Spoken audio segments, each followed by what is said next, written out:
The leg tuck begins after the last soldier has completed the sprint drag carry or the programmed 5-minute rest period if only 1 or 2 soldiers are being tested.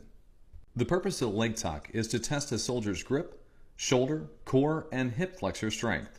It is a muscular strength and endurance event with high occupational relevance to the soldiers.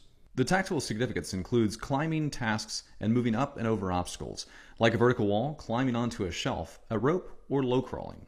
This test event requires well-conditioned abdominal and hip flexor muscles that will assist soldiers in load carriage and in avoiding injuries to the upper and lower back. The equipment for the leg tuck are pull-up bars or climbing pods. The initial operation capability, or IOC, dated 1 October 2019, states 8 feet high, 5 feet wide, with climbing bars at 7.5 to 8 feet off the ground, with step-ups at 1.5 to 2 feet off the ground. There is no time limit for the leg tuck. Like the 3-repetition maximum deadlift, the leg tuck has 3 parts: the preparatory phase, upward movement, and downward movement.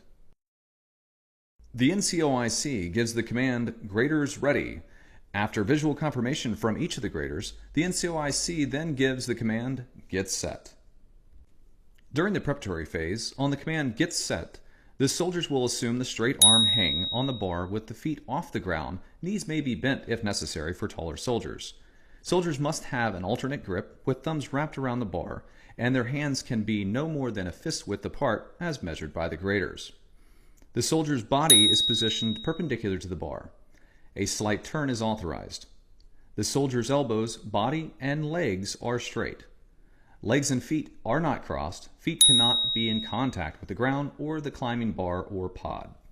Once the soldier assumes the correct start position, the grader will give the command, "Go."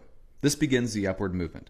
The soldier will flex at the elbows, knees, hips, and waist to bring the knees up. The elbows must flex and they cannot remain fully extended or straight.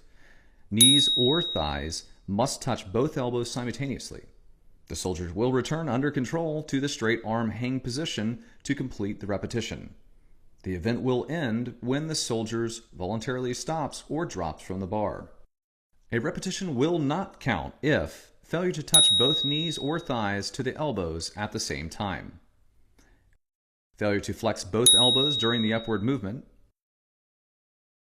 failure to strengthen both elbows to complete the repetition, active swinging of the legs and trunk to assist with upward movement, crossing the feet and ankles, dropping from the bar prior to returning to the straight arm hang position. The number of successfully completed repetitions will count as the raw score on the ACFT scorecard.